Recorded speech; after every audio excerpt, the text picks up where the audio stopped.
El olor a trementina y barniz viejo era el único perfume que Laia Serra conocía como propio. A sus 24 años, sus dedos, finos y manchados de pigmento, se movían con una delicadeza casi reverencial sobre la superficie agrietada de un óleo del siglo XVII.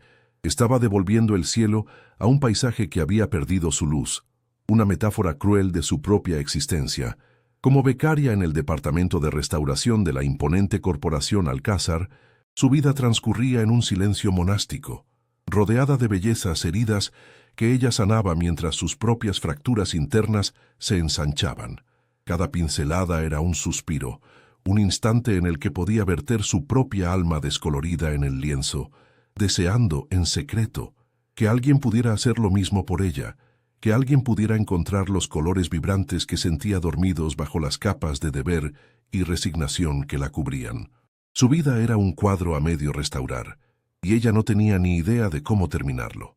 ¿Te atreves a descubrir el secreto que se esconde tras la mirada de esta joven restauradora y el giro inesperado que está a punto de destrozar su mundo? Quédate hasta el final, porque la revelación que te espera te dejará sin aliento. Suscríbete y déjanos en los comentarios qué crees que oculta su pasado. Laia Serra era una figura que se esforzaba por pasar desapercibida, una sombra que se deslizaba por los pasillos de mármol de un edificio que no le pertenecía. Su ropa, siempre funcional y de tonos neutros, parecía elegida para no llamar la atención, para fundirse con el mobiliario. Su juventud estaba contenida en una postura ligeramente encorvada, como si el peso del mundo se hubiera asentado prematuramente sobre sus hombros. La muerte de su padre años atrás la había catapultado a un rol de matriarca suplente, convirtiéndola en el soporte económico y emocional de una madre cuya salud se desvanecía lentamente y de una hermana pequeña cuyos sueños aún no habían aprendido a tener límites. Laia, en cambio, había aprendido a limitar los suyos hasta casi extinguirlos. Su virginidad no era una bandera ni una elección consciente, sino la consecuencia directa de una vida en pausa, un jardín secreto que nunca había tenido tiempo ni permiso para cultivar. La intimidad era un lenguaje extranjero para ella, un territorio inexplorado que observaba desde la distancia con una mezcla de curiosidad y un miedo paralizante. Mientras sus amigas hablaban de amores fugaces y pasiones arrebatadas, Laia escuchaba en silencio, sintiendo que su propia experiencia emocional era un libro con las páginas en blanco. Su cuerpo era un santuario inviolado no por devoción, sino por una coraza de timidez forjada en la fragua de la responsabilidad. El miedo a la vulnerabilidad, a entregarle a alguien el poder de herirla, era más fuerte que cualquier anhelo. Se había convencido a sí misma de que el amor y el deseo eran lujos que no podía permitirse, distracciones peligrosas en su misión de mantener a flote el frágil barco de su familia. Así su juventud se consumía en un celibato no deseado, una espera sin saber exactamente qué estaba esperando. El vacío era un compañero constante, un eco que resonaba en la quietud de su modesto apartamento en un barrio obrero de Madrid, a un universo de distancia de las torres de cristal donde trabajaba. Las noches eran lo más difícil, cuando el ruido de la ciudad se atenuaba y las luces de los otros edificios dibujaban patrones en su techo. La soledad se volvía casi física, una presencia fría a su lado en la cama. Se preguntaba a menudo cómo sería sentirse deseada, ser el centro del universo de alguien, aunque solo fuera por un instante. Imaginaba un roce de manos que no fuera accidental, una mirada que la viera de verdad, más allá de la chica eficiente y silenciosa.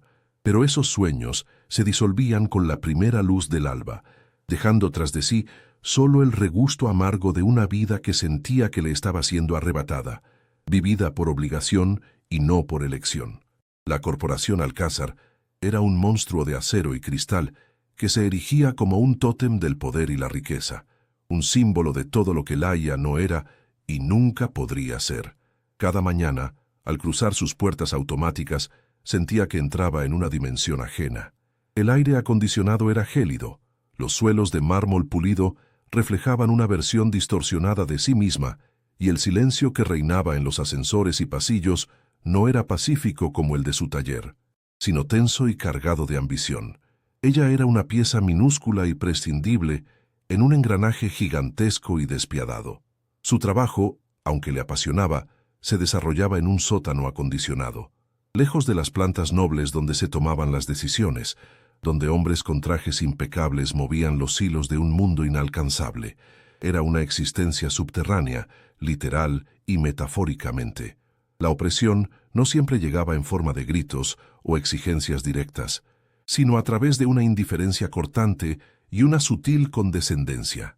Su jefe, un hombre de mediana edad con más interés en los informes de gastos que en el arte, a menudo se refería a su trabajo como el hobby de la niña. Sus ideas eran ignoradas en las reuniones. Sus peticiones de mejores materiales se perdían en un laberinto burocrático. Laia soportaba la humillación en silencio, apretando la mandíbula y refugiándose en la compañía de sus lienzos. Necesitaba ese trabajo, esa beca miserable que apenas cubría los gastos médicos de su madre y las facturas. Cada pequeña falta de respeto era una gota más que llenaba el vaso de su resignación, recordándole su lugar en la jerarquía del mundo, abajo, en la sombra, donde nadie la veía realmente. Una tarde, mientras limpiaba sus pinceles, se asomó a una de las ventanas del pasillo de la planta 17, un lugar al que rara vez subía. La vista de Madrid al atardecer era sobrecogedora. Un mar de luces parpadeantes se extendía hasta el horizonte, cada una representando una vida, una historia, una posibilidad. Desde esa altura, su propio mundo parecía insignificante, una mota de polvo en la inmensidad. Un anhelo profundo y doloroso se abrió paso en su pecho, un deseo desesperado de ser una de esas luces, de brillar con intensidad en lugar de consumirse lentamente en la penumbra. Quería sentir el vértigo de la caída, la emoción del riesgo, la calidez de una mano que la sostuviera. Quería vivir, no solo existir, y mientras observaba la ciudad ajena, no sabía que estaba a punto de precipitarse hacia un abismo que lo cambiaría todo. El viaje de regreso a casa era un descenso diario, no solo a través de las entrañas de la ciudad en el metro abarrotado, sino también en la escala social. Dejaba atrás el silencio aséptico y el brillo impersonal de la zona financiera para sumergirse en la cacofonía de su barrio, un laberinto de calles estrechas donde el olor a guiso casero se mezclaba con el del asfalto húmedo. Cada parada del tren la alejaba más de la mujer que soñaba ser, y la acercaba a la que estaba obligada a ser. Al salir a la superficie, el aire era más denso, cargado con las vidas y las luchas de miles de personas como ella. Se ajustaba la correa del bolso sobre el hombro, un gesto automático para prepararse para la última etapa del viaje, la subida a pie hasta el pequeño apartamento que era a la vez su refugio y su celda. Su hogar era un espacio suspendido en el tiempo, en el tercer piso de un edificio sin ascensor, cuya fachada desconchada hablaba de décadas de abandono institucional. Dentro, el orden era una batalla diaria ganada contra el caos y la escasez. Cada objeto tenía su lugar, cada superficie estaba limpia, pero el desgaste era innegable. El sofá hundido, la pintura amarillenta de las paredes, el goteo persistente del grifo de la cocina. El aire estaba impregnado por el olor de los medicamentos de su madre, un recordatorio constante de la fragilidad que gobernaba sus vidas. Su propia habitación, apenas más grande que un armario, era su único santuario, pero las paredes eran tan delgadas que los suspiros y las toses de su madre se filtraban, asegurándose de que su deber nunca estuviera demasiado lejos de su conciencia. Isabel, su madre, pasaba la mayor parte del día en un viejo sillón orejero, con una manta sobre las rodillas, incluso en los días más cálidos.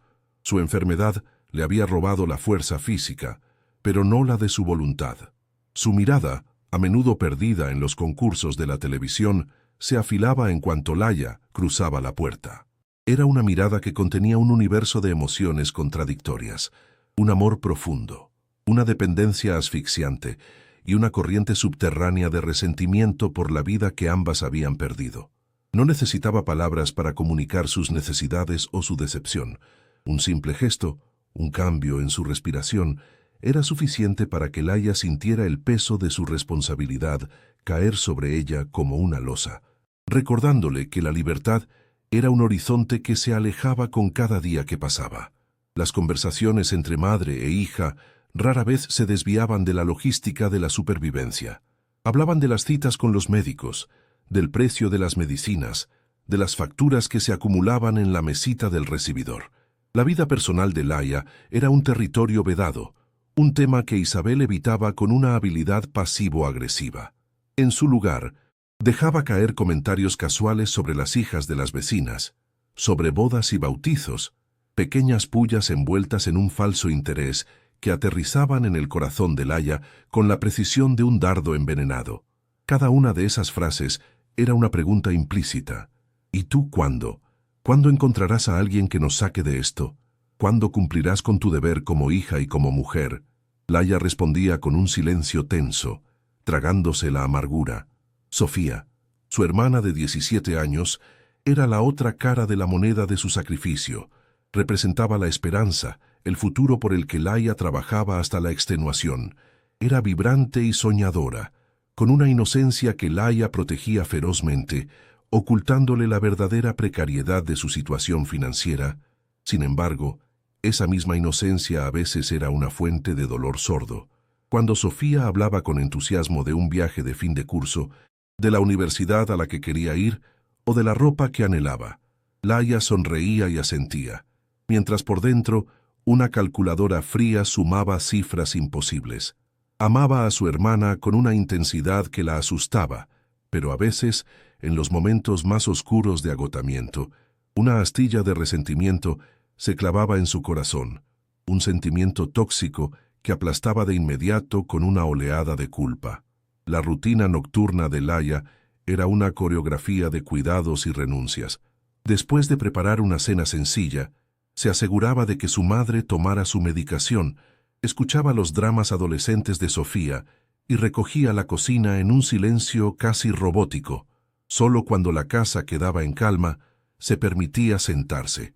Pero incluso entonces, la paz era esquiva. El cansancio se adhería a sus huesos, un agotamiento que no era solo físico, sino profundamente existencial. Se movía por el apartamento como una presencia fantasmal, atendiendo las necesidades de los demás, hasta que las suyas propias se volvían inaudibles, ecos lejanos de una persona que ya no recordaba cómo ser. Su vida se había convertido en un servicio, una entrega continua que la dejaba cada noche un poco más vacía, un poco más invisible. La presión económica era un monstruo que dormía a los pies de su cama. A altas horas de la noche, con la única luz de un flexo, extendía las facturas sobre la mesa de la cocina. La beca de la Corporación Alcázar, que a ojos de sus vecinos parecía un golpe de suerte, apenas alcanzaba para cubrir el alquiler, la comida y el coste creciente de los tratamientos de su madre. Cada sobre con una ventana de plástico era una amenaza, cada número en rojo un recordatorio de su fracaso. Vivía con el miedo constante a un imprevisto, a una emergencia médica que hiciera derrumbarse el frágil castillo de naipes que era su economía familiar. Ese miedo era una jaula invisible cuyas barras se estrechaban a su alrededor, dictando cada una de sus decisiones y sofocando cualquier impulso de espontaneidad o alegría. El entorno social de su barrio, aunque familiar, también contribuía a su sensación de encierro. Las mujeres mayores, sentadas en los bancos de la plaza, seguían sus pasos con miradas que mezclaban la compasión con el juicio. Veían en ella a una buena chica, una hija sacrificada, pero también una anomalía. A sus 24 años, sin novio ni perspectivas de matrimonio, se estaba convirtiendo en una preocupación para la comunidad. Sus consejos no solicitados, sus intentos de presentarle a buenos chicos del barrio, solo servían para recordarle que su valor como mujer estaba intrínsecamente ligado a su capacidad para asegurar un futuro a través de un hombre. La idea de que ella pudiera desear una vida propia, una carrera, una pasión, era algo que ni siquiera entraba en sus esquemas mentales. En la quietud de la madrugada, cuando el peso del mundo parecía insoportable, Laia se entregaba a su único acto de rebelión silenciosa. Sacaba de debajo de su cama un viejo cuaderno de dibujo y sus lápices de grafito. No dibujaba paisajes ni retratos, sino formas abstractas, líneas furiosas y sombras profundas que eran la única expresión posible de la tormenta que llevaba dentro. Era su lenguaje secreto.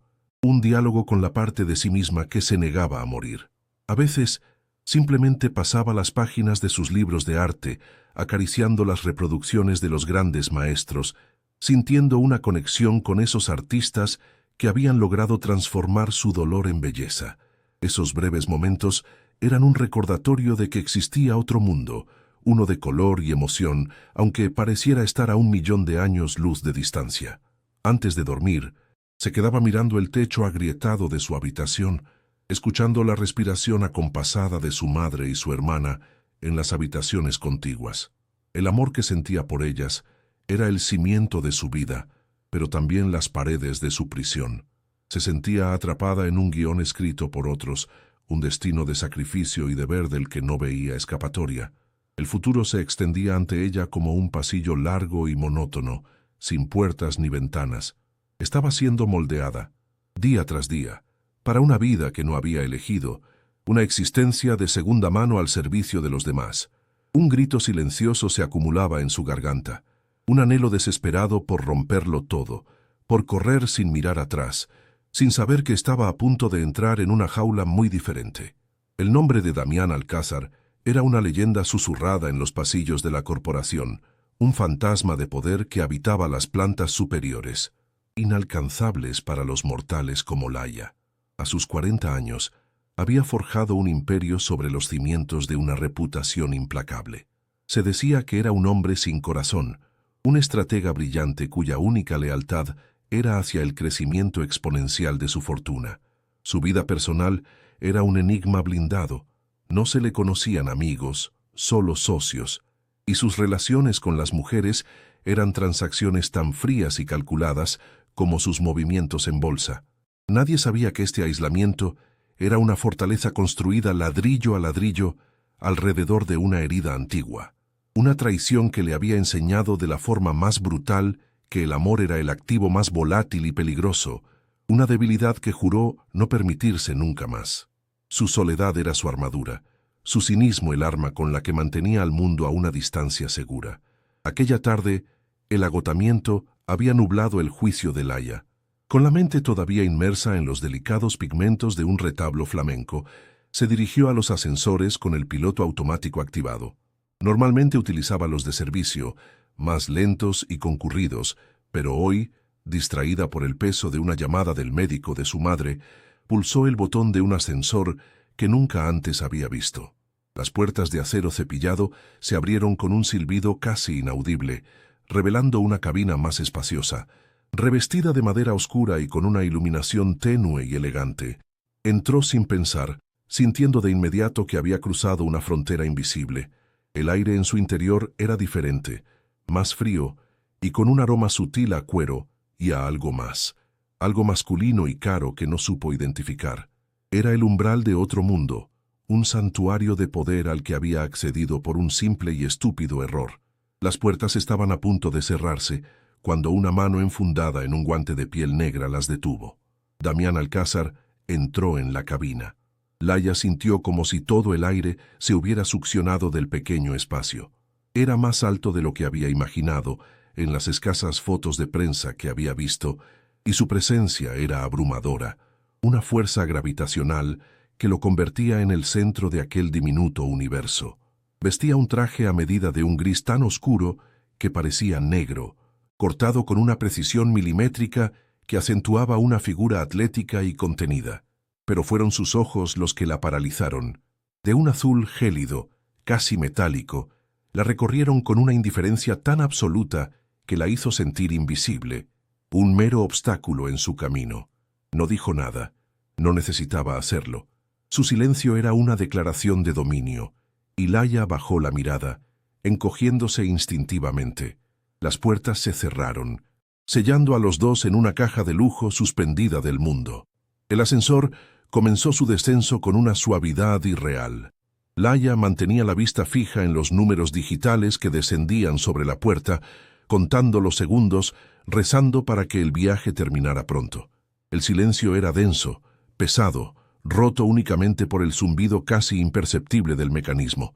Entonces ocurrió una sacudida violenta, un chirrido metálico que le arañó los nervios, y la cabina se detuvo en seco.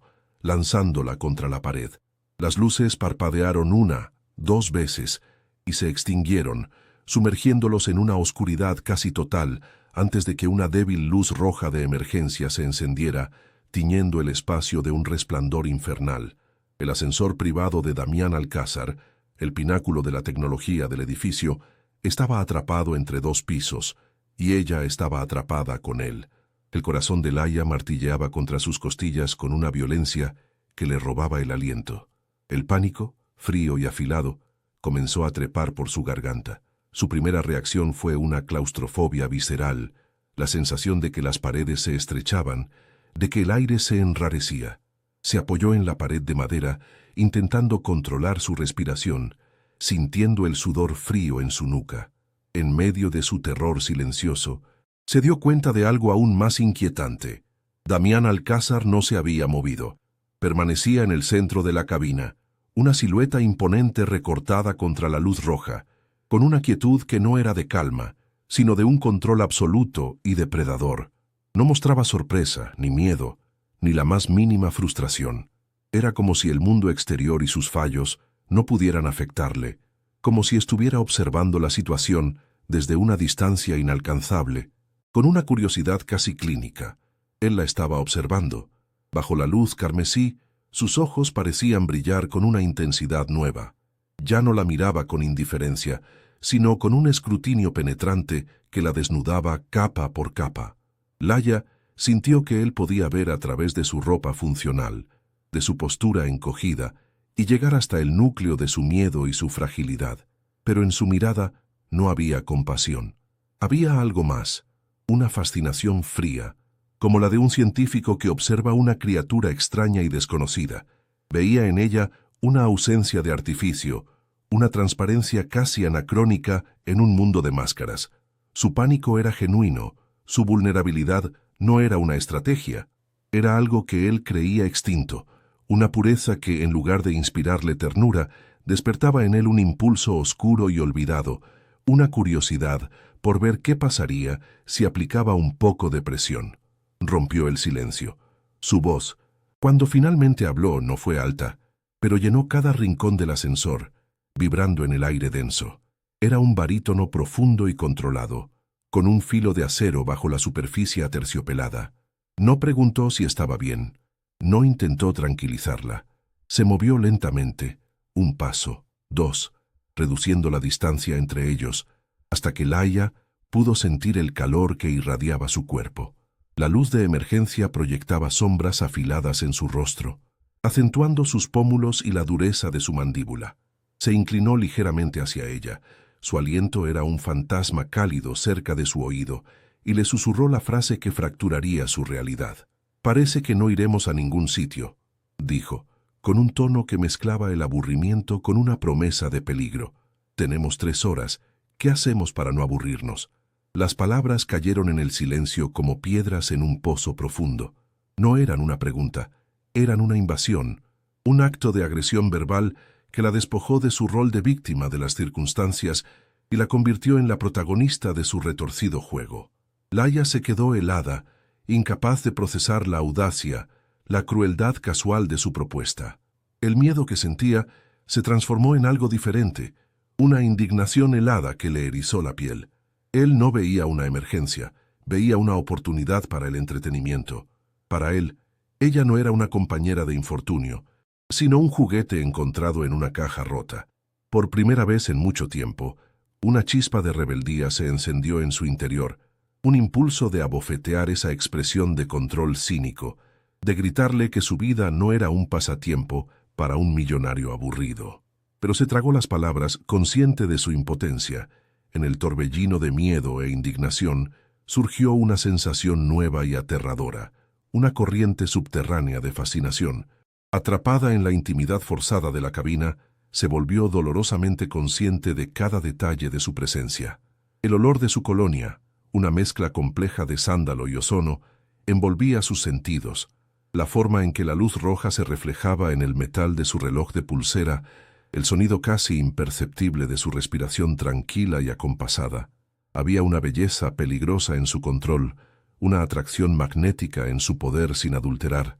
Por un instante, Una parte de ella, la parte que había mantenido encerrada y hambrienta durante años, sintió un tirón hacia ese abismo. Era la atracción de la polilla por la llama, un deseo irracional de acercarse al peligro, de sentir un calor que nunca antes había conocido, aunque supiera que la quemaría. Laia levantó la barbilla, un movimiento casi imperceptible pero cargado de significado. Sus ojos, aún húmedos por el pánico reprimido, se encontraron con los de él en la penumbra. El juego había sido propuesto, y su silencio ya no era una respuesta válida. La dinámica entre ellos había mutado. Ya no eran el CEO y la becaria, el poderoso y la insignificante. En esa jaula de metal suspendida fuera del tiempo y del espacio, eran simplemente un hombre y una mujer, dos polos opuestos cargados de una tensión eléctrica. Él esperaba, con una paciencia depredadora, una sonrisa casi invisible jugando en la comisura de sus labios. Sabía que había plantado una semilla en el terreno fértil de su vida reprimida.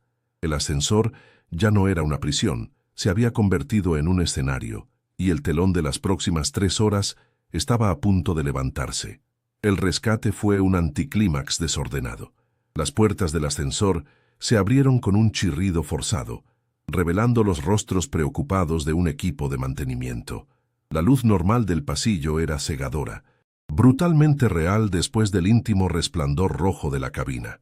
Laia y Damián salieron a mundos diferentes. Él fue inmediatamente rodeado por su séquito, su rostro una máscara de fría impasibilidad mientras daba órdenes concisas. Ella, en cambio, se escabulló entre la multitud, una figura anónima y temblorosa.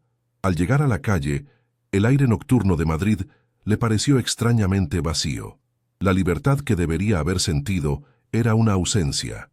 La presencia abrumadora de Damián, su peligroso juego de palabras, se había grabado en sus sentidos. El silencio en su viaje de vuelta a casa era ahora más profundo, no por la paz, sino por el eco de una voz que ya no estaba allí. Había escapado de una jaula de metal solo para darse cuenta de que él había construido una nueva dentro de su mente. Los días siguientes, Laia intentó sumergirse de nuevo en su rutina, buscando consuelo en el olor familiar a óleo y la meticulosa paciencia de su trabajo. Pero algo se había roto. La concentración que antes era su refugio, ahora la eludía. Su mente se desviaba constantemente, reproduciendo fragmentos de la conversación en el ascensor. Cada vez que cerraba los ojos, veía su silueta recortada contra la luz de emergencia. Sentía la vibración de su voz en el espacio confinado. El mundo que antes le parecía simplemente opresivo, ahora se sentía insoportablemente insípido. La tensión de aquellas 3 horas había despertado en ella una conciencia de su propio cuerpo y sus propios anhelos que la aterrorizaba. Se repetía a sí misma que solo había sido un incidente extraño, una anomalía en su vida ordenada, pero una parte de ella, una parte que no se atrevía a nombrar, esperaba con una mezcla de pavor y expectación su siguiente movimiento. Y el movimiento llegó, no con un susurro en la oscuridad, sino con la fría formalidad de un documento legal. Un mensajero entregó un sobre de cartón grueso en su taller. Dentro no había una carta, sino un contrato, redactado con la precisión quirúrgica de un abogado corporativo. Las cláusulas eran claras y brutales. Damián Alcázar se comprometía a cubrir la totalidad de los gastos médicos de su madre, presentes y futuros, a financiar una beca completa para los estudios universitarios de su hermana en la institución que ella eligiera y a proporcionarle a Laia un estipendio mensual que superaba con creces el salario de un año. A cambio, ella debía ser su acompañante exclusiva en eventos sociales y viajes de negocios, disponible siempre que él lo requiriera. No había mención explícita de la intimidad, pero el subtexto era un abismo helado que se abría bajo sus pies. Era una proposición de una crueldad exquisita. Laia sintió que el suelo se desvanecía. El contrato era, a la vez, una sentencia de muerte y un milagro. Era la solución a todas sus noches de insomnio, el fin de la angustia por las facturas, la promesa de un futuro brillante para Sofía y la mejor atención posible para su madre. Era todo lo que había deseado en sus oraciones más desesperadas. Pero el precio era su alma. Se trataba de una venta, no de su cuerpo, sino de algo mucho más íntimo, su tiempo, su voluntad, su libertad. Sería una pieza más en su colección de objetos caros, una obra de arte viviente para exhibir. La elección era un veneno de dos puntas: salvar a su familia y aniquilarse a sí misma, o preservar su integridad mientras veía a los suyos luchar y sufrir. El dilema moral la desgarró por dentro, una batalla entre el deber más profundo y la supervivencia de su propio ser. Con el contrato en la mano, una furia gélida la impulsó a través de los pasillos de la corporación hasta la última planta. Consiguió burlar a la secretaria ejecutiva y entró en su despacho sin ser anunciada. El espacio era como él, inmenso, minimalista y frío, con una pared de cristal que ofrecía una vista de Madrid que parecía proclamar su dominio sobre la ciudad. Él la miró desde detrás de su enorme escritorio de ébano, sin la menor sorpresa, como si la hubiera estado esperando. Ella arrojó el contrato sobre la superficie pulida. Su voz, cuando habló, temblaba de una rabia contenida. Lo acusó de intentar comprarla, de tratarla como un objeto más, un capricho exótico para su colección. Le espetó que su vida y su dignidad no estaban en venta, que no era una pieza de arte dañada que él pudiera adquirir y restaurar a su antojo. Damián ni siquiera se inmutó. Se levantó lentamente, rodeó el escritorio y se apoyó en el borde, cruzando los brazos. Su calma era más exasperante que cualquier grito. Con una lógica cortante, le explicó que no era una compra, sino una transacción mutuamente beneficiosa. Él obtenía una acompañante que no lo aburría y que mantenía a raya a las cazafortunas, y ella obtenía la seguridad financiera que tan desesperadamente necesitaba. El mundo funciona con contratos, Laia, dijo, su voz un murmullo suave y letal. El afecto, la lealtad, el amor, son solo palabras que usamos para disfrazar las transacciones que hacemos cada día. Yo, al menos, soy honesto al respecto. Su cinismo era un muro de hielo, impenetrable y desolador, que convertía su indignación moral en un gesto infantil e ingenuo. Él no veía el problema, veía una solución elegante y eficiente. ¿Es tu orgullo más importante que la salud de tu madre?, preguntó él, y la pregunta fue un golpe directo a su plexo solar. El aire abandonó sus pulmones. La crueldad de sus palabras residía en su innegable verdad. La había desarmado, había arrinconado su moralidad contra la pared de la necesidad más cruda. Vio en sus ojos un destello de triunfo, la satisfacción del depredador que ha acorralado a su presa. En ese momento, lo odió con una intensidad que la asustó, pero también comprendió la aterradora lógica de su mundo. Aceptó, no con palabras, sino con un silencio derrotado que para él fue suficiente. Salió de su despacho sintiéndose vacía, despojada de algo que nunca podría recuperar. Había firmado un pacto con el diablo, y la primera cuota era su propia alma. El primer evento fue una gala benéfica en un palacio neoclásico. Laia se sentía como un fraude, enfundada en un vestido de seda azul noche que costaba más que el alquiler de su piso durante un año. El tejido era suave contra su piel, pero se sentía como una armadura extraña. Damián era un anfitrión impecable a su lado, guiándola a través de un mar de rostros sonrientes y ojos calculadores. Ella era su nueva y misteriosa adquisición, y sentía las miradas curiosas y las valoraciones silenciosas como si fueran insectos arrastrándose por su piel. Se aferraba a una copa de champán que no bebía, un frágil escudo contra la opulencia asfixiante y la superficialidad de las conversaciones. Cada sonrisa que forzaba, cada asentimiento cortés, era una pequeña traición a sí misma. Era una actriz en una obra que detestaba, y el escenario era una jaula dorada. Mientras Damián hablaba con un político influyente, un hombre mayor con fama de tiburón de los negocios se acercó a Laia. Su mirada la recorrió de arriba a abajo con una insolencia que la hizo sentirse desnuda. «¿Cuál es tu talento especial para haber atrapado al gran Alcázar?», le susurró, su aliento oliendo a coñac caro. «Debe ser algo que no se enseña en las escuelas de arte». La humillación fue instantánea y abrasadora. Una bofetada invisible que le enrojeció las mejillas. Se quedó paralizada, las palabras de réplica ahogadas en su garganta por la conmoción y la vergüenza. Antes de que pudiera reaccionar, una sombra cayó sobre ellos. Damián había vuelto. No había oído las palabras, pero había leído la escena en la expresión del hombre y en la palidez de Laia. La atmósfera cambió en un instante. La temperatura pareció bajar varios grados. Damián no levantó la voz. Simplemente colocó una mano en la parte baja de la espalda de Laia, un gesto posesivo y protector a la vez, y dirigió al otro hombre una mirada de un hielo tan puro que podría haber congelado el fuego.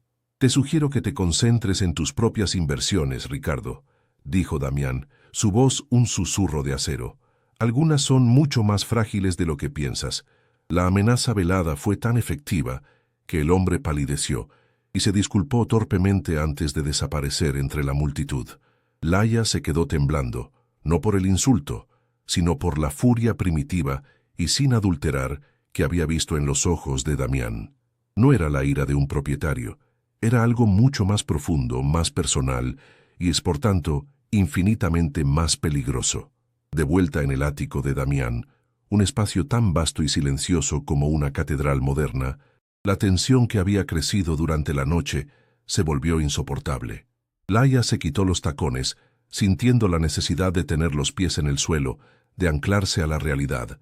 Se giró para enfrentarlo, su cuerpo vibrando con una mezcla de gratitud y rabia. Lo acusó de defenderla no por ella, sino por su propio orgullo, por proteger su inversión de ser mancillada. «Eso es todo lo que soy para ti, un objeto que debe mantenerse impecable para que no pierda su valor», le espetó, las palabras cargadas de todo el dolor y la humillación acumulados. La discusión que habían comenzado en su despacho se reanudó, pero esta vez no era sobre la lógica de un contrato, sino sobre la naturaleza de sus almas. La discusión se convirtió en un campo de batalla emocional. Él la acusó de ser una niña ingenua, una hipócrita que despreciaba su mundo mientras aceptaba su dinero. Ella lo atacó donde más le dolía, llamándolo un hombre vacío, un cascarón emocionalmente atrofiado que solo sabía relacionarse a través del poder y el control, incapaz de sentir nada genuino.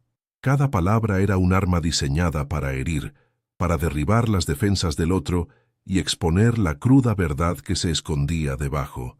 Estaban en una danza peligrosa y destructiva, despojándose mutuamente de sus máscaras, revelando las cicatrices que ambos llevaban dentro. La ira era un fuego que los consumía, pero también era lo único que los hacía sentirse vivos, lo único que rompía la insoportable soledad de sus respectivos mundos. En el clímax de la discusión, él cruzó la distancia que los separaba con dos zancadas furiosas. La acorraló contra el inmenso ventanal que daba a la ciudad iluminada. Las luces de Madrid se extendían bajo ellos como una galaxia caída, un telón de fondo irreal para el drama que se desarrollaba en las alturas. «No sabes nada de mí», siseó. Su rostro a centímetros del de ella, sus ojos azules ardiendo con una intensidad que la consumía. Podía sentir el calor que emanaba de su cuerpo, oler el aroma de su piel, una mezcla de la colonia cara y algo puramente masculino. El mundo exterior desapareció. Solo existían ellos dos, suspendidos en ese momento, en el borde de un precipicio emocional. El aire crepitaba con una energía que era a la vez violenta y erótica. El miedo y el deseo se entrelazaron dentro de Laia hasta volverse indistinguibles. Su corazón latía con una fuerza desbocada, un tambor salvaje contra el silencio de la noche. Miró sus labios, luego sus ojos, y vio en ellos no solo ira, sino también una vulnerabilidad desesperada. Un anhelo tan profundo y hambriento como el suyo. Este era el momento que siempre había temido y, en un rincón secreto de su alma, siempre había anhelado: la pérdida total del control, la rendición a una fuerza más poderosa que ella.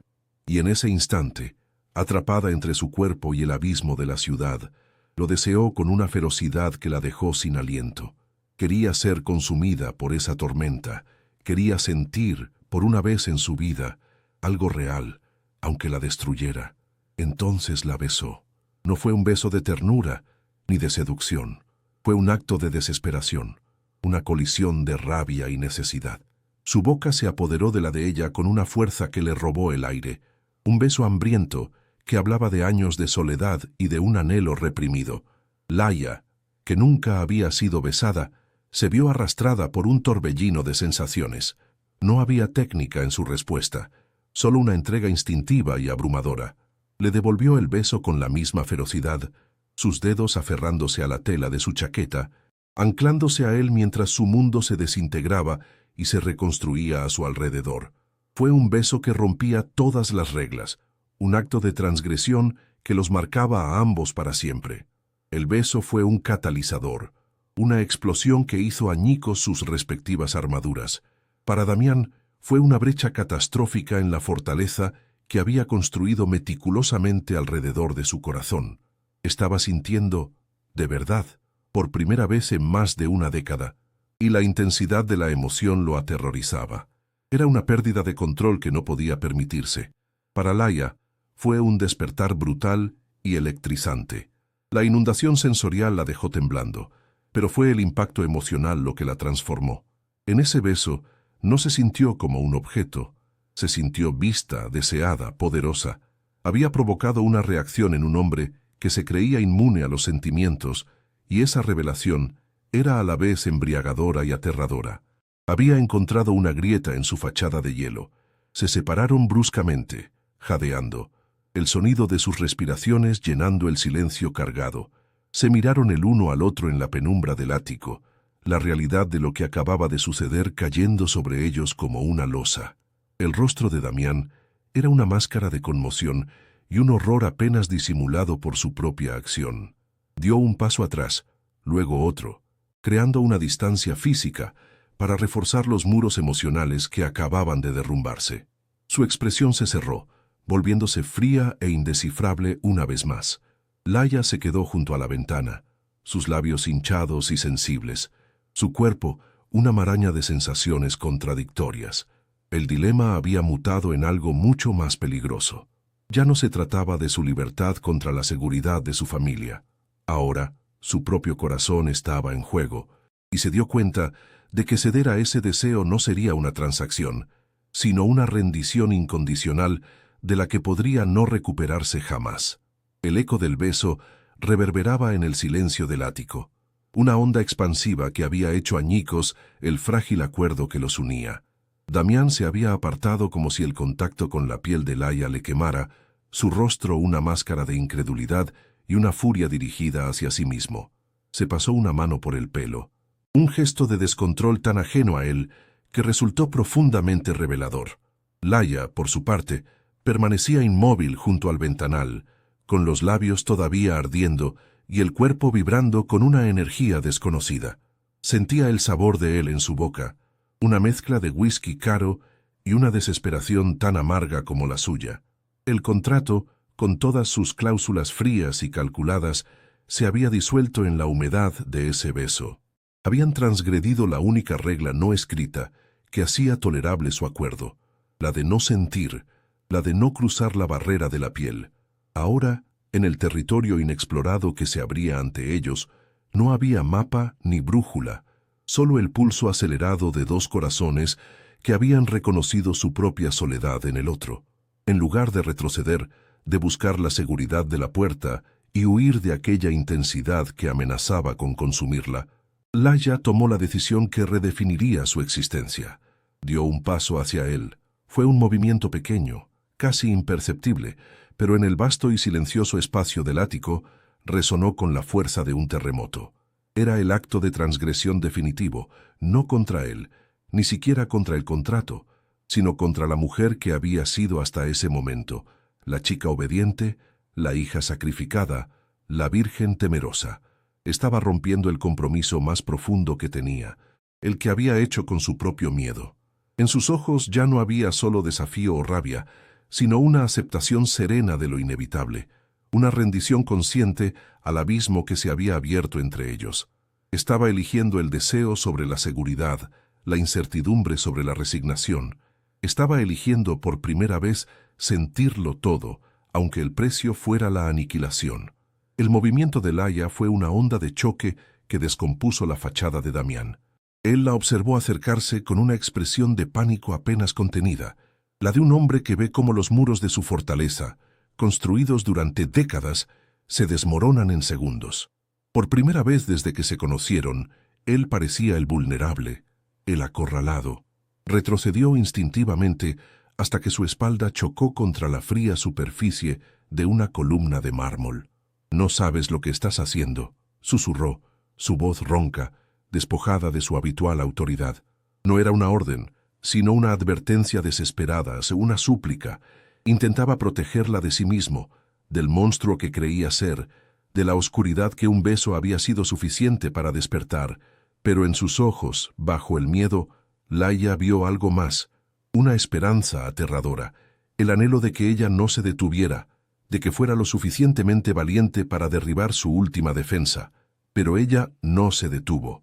Cuando llegó frente a él, el espacio entre sus cuerpos era un campo eléctrico. Levantó una mano temblorosa y con la yema de los dedos rozó la línea afilada de su mandíbula. El contacto fue una descarga que los sacudió a ambos. Él cerró los ojos, un gesto de rendición absoluta. Fue entonces cuando Laia se alzó sobre las puntas de sus pies y lo besó de nuevo. Este segundo beso no tenía nada de la furia del primero.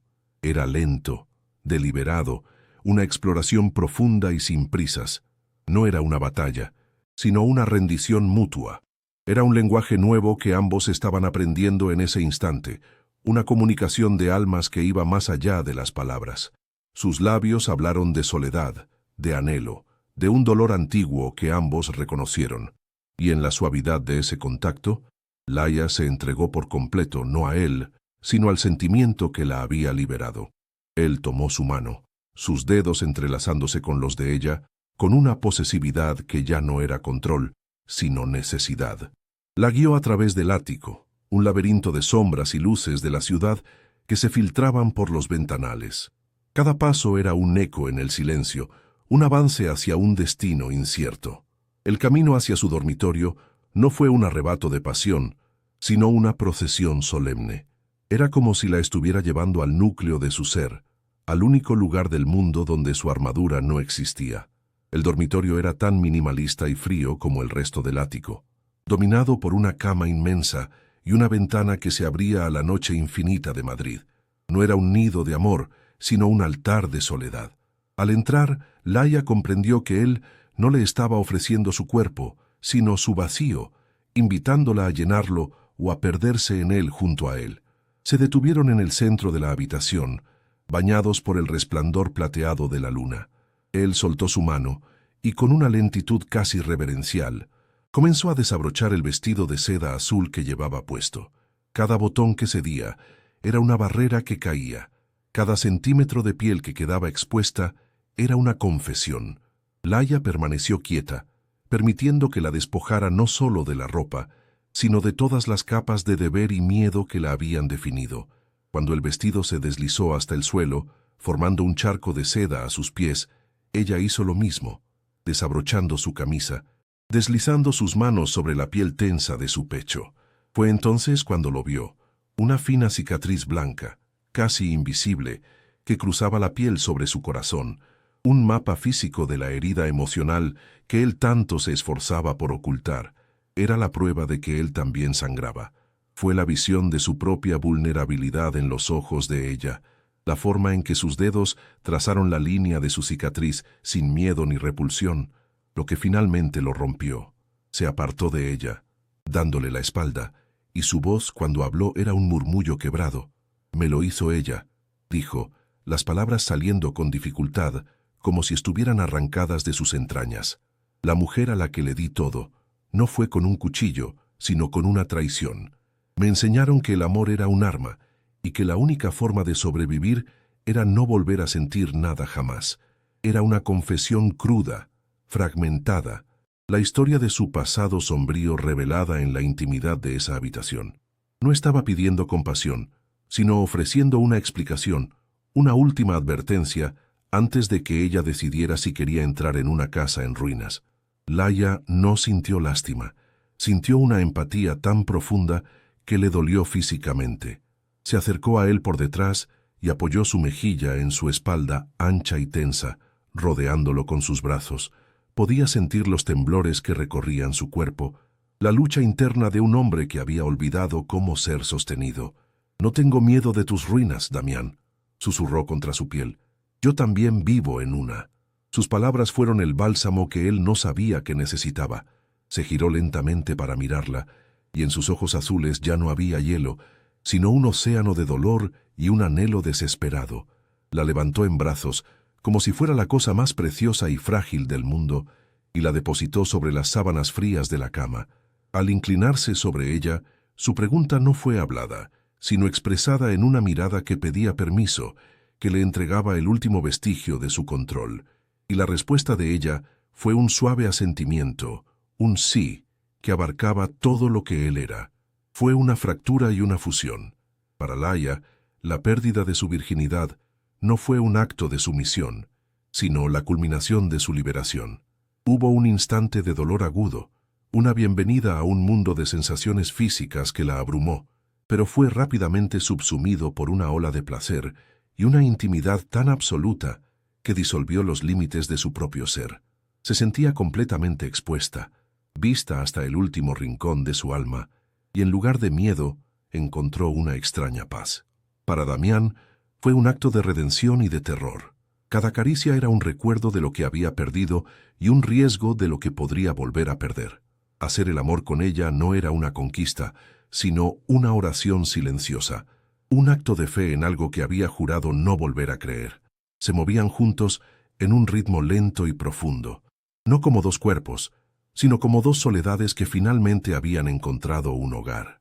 El silencio que siguió no era vacío, sino denso y cargado de lo indecible. Yacían uno al lado del otro, sin tocarse, mientras las primeras luces del alba comenzaban a teñir de gris el cielo de Madrid. La ciudad despertaba a un día normal, ajena a la revolución que había tenido lugar en aquel ático suspendido sobre el mundo. El contrato, el dinero, las obligaciones, todo parecía pertenecer a otra vida, a dos personas que ya no existían. Habían cruzado un umbral del que no había retorno. Se habían entregado el uno al otro de la forma más completa, revelando sus cicatrices más profundas, y ahora tenían que enfrentarse a las consecuencias. Laia giró la cabeza sobre la almohada y lo miró. Él ya la estaba observando, su expresión una mezcla indescifrable de asombro y pavor. El acto había terminado, pero la verdadera intimidad, con toda su capacidad para sanar y destruir, acababa de empezar. El amanecer se filtró en el ático como un intruso no deseado, su luz gris y fría despojando a la noche de su magia oscura y confesional. Laia despertó sola. El espacio vacío a su lado en la inmensa cama era una ausencia gélida y atronadora. Las sábanas de hilo egipcio, que horas antes habían sido un nido de sensaciones abrumadoras, ahora se sentían como un sudario.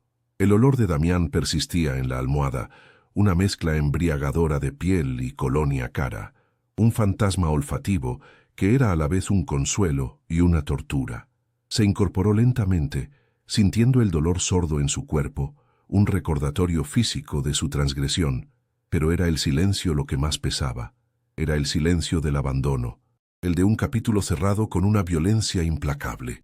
Se levantó y se vistió con la ropa de la noche anterior, ahora arrugada y extraña, sintiéndose como una ladrona que huye de la escena de un crimen que no sabía si había cometido o si había sido su víctima. Para Damián, la luz del día fue un juez implacable. Había huido de su propio dormitorio antes del amanecer, refugiándose en la soledad estéril de su despacho, en la planta más alta del edificio Alcázar. Se sirvió un whisky, a pesar de que apenas eran las 7 de la mañana, necesitando el ardor del alcohol para apagar el fuego que sentía por dentro. Lo que había ocurrido no era sexo, había sido una brecha catastrófica en su sistema de defensa, una exposición total de su núcleo más vulnerable. Había permitido que alguien viera sus cicatrices, no solo la física, sino las que supuraban en su alma, la ternura y la ferocidad con la que ella lo había tocado. La aceptación en sus ojos habían sido más aterradoras que cualquier amenaza de negocio. La debilidad que sintió en sus brazos era un veneno que debía purgar. Para sobrevivir, para volver a ser el hombre que había construido, tenía que amputarla de su vida. Debía reducirlo todo a lo que entendía, una transacción. La ejecución fue tan rápida y aséptica como una operación quirúrgica. Mientras Laia regresaba a su barrio en un taxi que se sentía como una carroza ajena, su teléfono vibró. No era una llamada de él, ni siquiera un mensaje. Era una notificación bancaria. Una suma de dinero tan astronómica que le provocó náuseas había sido transferida a su cuenta, seguida de un correo electrónico formal y gélido de la asistente personal de Damián. El mensaje era breve. Por orden del señor Alcázar, el acuerdo de servicios queda rescindido con efecto inmediato. Agradecemos su discreción. No había una sola palabra personal. La intimidad, la confesión, la entrega de sus cuerpos y almas habían sido liquidadas con una transferencia y un correo electrónico corporativo. Era un finiquito, el precio de su virginidad, de su alma, de una noche que para ella lo había cambiado todo, y que para él, al parecer, solo era una deuda que saldar. De vuelta en la seguridad claustrofóbica de su pequeño apartamento, el contraste fue brutal. El aire olía a cerrado y a medicamentos, un recordatorio del mundo del que había intentado escapar. Se sentó en el borde de su cama, mirando el saldo de su cuenta en la pantalla del móvil. Aquellos números representaban la libertad para su familia, la mejor atención para su madre, la universidad soñada para Sofía, el fin de las noches de insomnio contando facturas. Era la solución a todos sus problemas, pero se sentía como la mujer más pobre del mundo. El dinero era un milagro envenenado, manchado por la humillación. Cada dígito era un grito silencioso que le recordaba que, al final, él la había visto exactamente como ella temía. Un activo, una inversión, un problema resuelto con un cheque. La pregunta la carcomía por dentro. ¿Había sido una liberación o la venta más cara de la historia? La culpa se convirtió en su sombra. Compró los medicamentos más caros para su madre, pagó todas las deudas pendientes y matriculó a Sofía en un curso de preparación para la universidad. Hizo todo lo que se suponía que debía hacer, pero el alivio que esperaba no llegó. Su madre, Isabel, notó el cambio. No hizo preguntas directas, pero sus ojos la seguían por el apartamento con una nueva clase de escrutinio, una mezcla de sospecha y una silenciosa decepción. Sentía la transgresión de su hija en el aire, en la calidad de la comida, en la ausencia de tensión en sus hombros. Laia, que siempre había compartido el peso de sus cargas con ella, ahora la rodeaba de un silencio opaco. La barrera invisible que se levantó entre ellas era más dolorosa que cualquier dificultad económica que hubieran compartido. Había salvado a su familia, pero en el proceso había perdido la conexión íntima que las unía. Se sentía como un fantasma atrapado entre dos mundos. El opulento universo de Damián la había escupido, y su antiguo mundo ya no le sentaba bien. Sus amigas hablaban de problemas que ahora le parecían triviales, y ella no podía compartir el abismo que se había abierto en su interior. Caminaba por las calles de su barrio, las mismas que había recorrido toda su vida, y se sentía una extraña, una impostora con un secreto inconfesable, guardado en el cuerpo y en una cuenta bancaria. La soledad, que antes era una compañera familiar, ahora era una celda de aislamiento. Se había atrevido a sentir, a desear, a entregarse, y el resultado había sido un exilio. La habían devuelto a su jaula, pero esta era mucho peor, porque ahora sabía cómo era el cielo, y el recuerdo de haber volado, aunque solo fuera por una noche, hacía que los barrotes fueran insoportables. Mientras tanto, Damián se sumergió en el trabajo con una ferocidad casi suicida. Cerró 3 acuerdos multimillonarios en una semana, viajó a 3 continentes distintos, llenando cada minuto de su día para no dejar espacio al pensamiento, al recuerdo. Pero el fantasma de Laia lo perseguía. La encontraba en el trazo de un cuadro en una sala de juntas, en el silencio de su ático, que ahora era un eco de su ausencia, en el sabor del whisky que ya no quemaba lo suficiente. Se rodeó de mujeres hermosas y predecibles, pero sus risas eran vacías, sus caricias un mero roce de piel sin alma. La autenticidad cruda de Laia había arruinado para él todas las falsificaciones. El vacío que había cultivado como una armadura se había convertido en su tortura, una extensión infinita donde el recuerdo de su calor era la única cosa real. Se dio cuenta, con un horror helado, de que al intentar amputarla, se había arrancado una parte vital de sí mismo.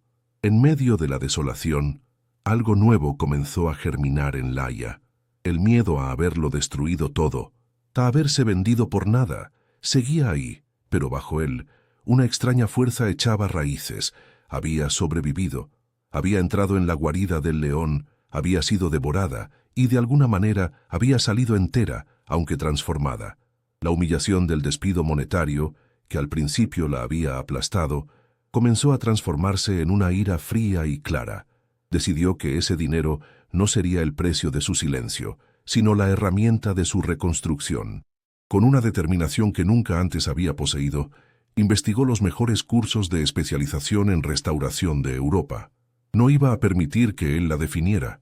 Si él la había reducido a una transacción, ella usaría el producto de esa transacción para convertirse en alguien que él nunca podría comprar. Un día, regresó a su taller en la Corporación Alcázar. Había solicitado una excedencia, pero necesitaba ver el lugar que había sido su refugio. Se detuvo frente al retablo flamenco dañado que había estado restaurando, la pieza que le había descrito a él como un alma herida. Antes, se identificaba con sus grietas, con su belleza rota. Ahora, lo veía de manera diferente. Las fisuras no eran solo daños, eran historia, testimonio de supervivencia. Entendió que la verdadera restauración no consistía en ocultar las cicatrices, sino en integrarlas, en hacerlas parte de una nueva y más compleja belleza. Tomó uno de sus pinceles más finos y con una mano que ya no temblaba, aplicó una diminuta gota de pigmento dorado en una de las grietas. No era un arreglo, era una declaración, un acto de kintsugi para el lienzo y para su propia alma. Habían pasado semanas y el dolor agudo se había asentado en una melancolía sorda, una presencia constante en el fondo de sus vidas. Una tarde, mientras caminaba por el barrio de Salamanca, Laya se detuvo frente al escaparate de una galería. En el interior, un cuadro de un pintor contemporáneo español mostraba un cielo tormentoso sobre un mar en calma. Una contradicción que le recordó una de las discusiones que tuvo con él. Un pinchazo de nostalgia, tan intenso que le cortó la respiración. La atravesó. A kilómetros de distancia, en su oficina con vistas a toda la ciudad, Damián Alcázar se encontró mirando hacia el sur, hacia la maraña de edificios anónimos donde ella vivía. No sabía cuál era su ventana, pero la buscaba de todos modos. Un faro invisible en la inmensidad. Estaban separados por un abismo de orgullo y dolor, pero el hilo invisible que se había tejido entre ellos en la oscuridad de un ascensor seguía tenso, vibrando con una pregunta sin respuesta.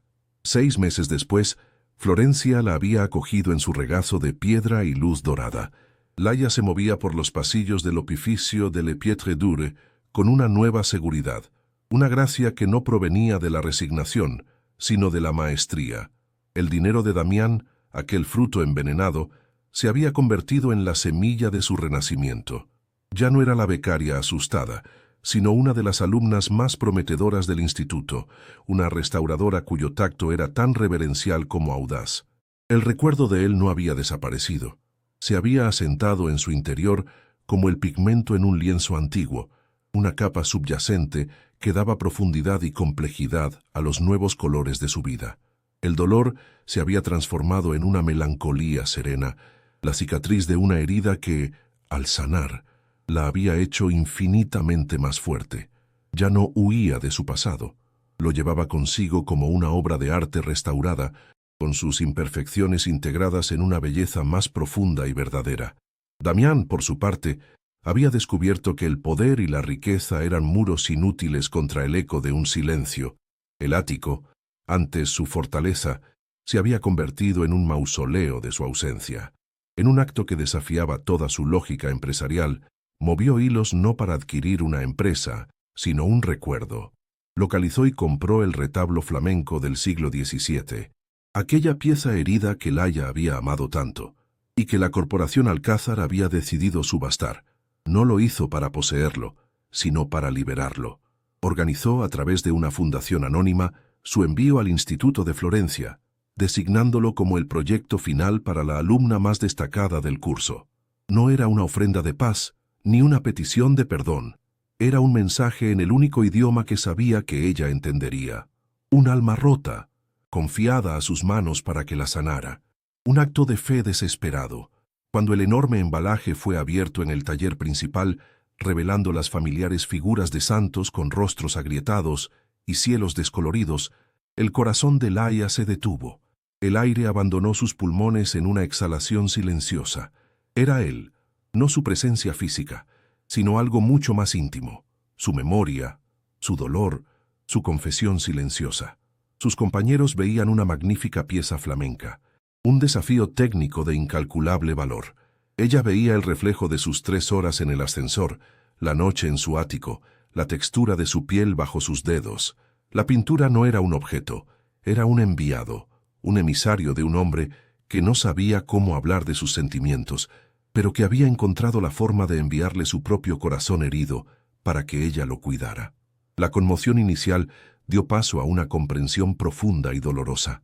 Él no la había olvidado. La había encontrado a través del arte, aceptó el encargo, y el taller se convirtió en su santuario y su campo de batalla emocional. Cada día, al enfrentarse al lienzo, se enfrentaba a él. La restauración se transformó en una conversación silenciosa que se extendió durante semanas. No se limitó a limpiar y reintegrar el color. En las grietas más profundas, aquellas que hablaban de un daño antiguo y estructural, aplicó una técnica casi olvidada, uniendo las fracturas con finísimas hebras de pan de oro. No ocultaba las cicatrices, las celebraba, las convertía en venas luminosas que daban a la obra una nueva vida, una belleza que nacía precisamente de su historia de sufrimiento. Era su respuesta a la cicatriz sobre el corazón de Damián, a la confesión de su traición. Era su forma de decirle, a través de los siglos y la distancia, que las ruinas no le daban miedo, que en la fragilidad residía la verdadera fortaleza. El día de la presentación final, la sala de exposiciones del instituto bullía con susurros admirados en varios idiomas. Laia, de pie junto al retablo ahora luminoso y vibrante, explicaba su proceso con una voz clara y serena. Y entonces lo vio. Apoyado contra una columna de mármol en el fondo de la sala, Damián la observaba. No había rastro del magnate implacable. En su lugar había un hombre vestido con una sencillez casi anónima, su rostro despojado de la máscara de poder. Parecía vulnerable, fuera de lugar, un peregrino que había llegado al final de un largo viaje. Sus miradas se encontraron y se sostuvieron a través del espacio y el murmullo de la gente. El mundo se desvaneció. En sus ojos azules ya no había hielo, sino un océano de arrepentimiento, respeto y una pregunta silenciosa que lo contenía todo. Él no se movió. Simplemente inclinó la cabeza en un gesto lento, un reconocimiento que valía más que 1000 disculpas. Era la aceptación de su nueva realidad, de la mujer en la que se había convertido sin él, pero también gracias a él. Laia le devolvió el gesto con una sonrisa apenas perceptible, una promesa frágil y temblorosa. No era un final feliz, sino algo mucho más real, un comienzo posible. Damián se dio la vuelta y se marchó, dejando la puerta abierta, la elección en sus manos. El futuro era un lienzo en blanco, esperando su primera pincelada. ¿Crees que Laia debería darle una segunda oportunidad o su camino debe continuar en solitario? Tu opinión es crucial para el destino de esta historia. Suscríbete para no perderte nuestras próximas narrativas. Dale a me gusta si esta te ha emocionado. Compártela y, sobre todo, déjanos en los comentarios cómo te gustaría que continuara su viaje. Tu voz puede escribir el próximo capítulo.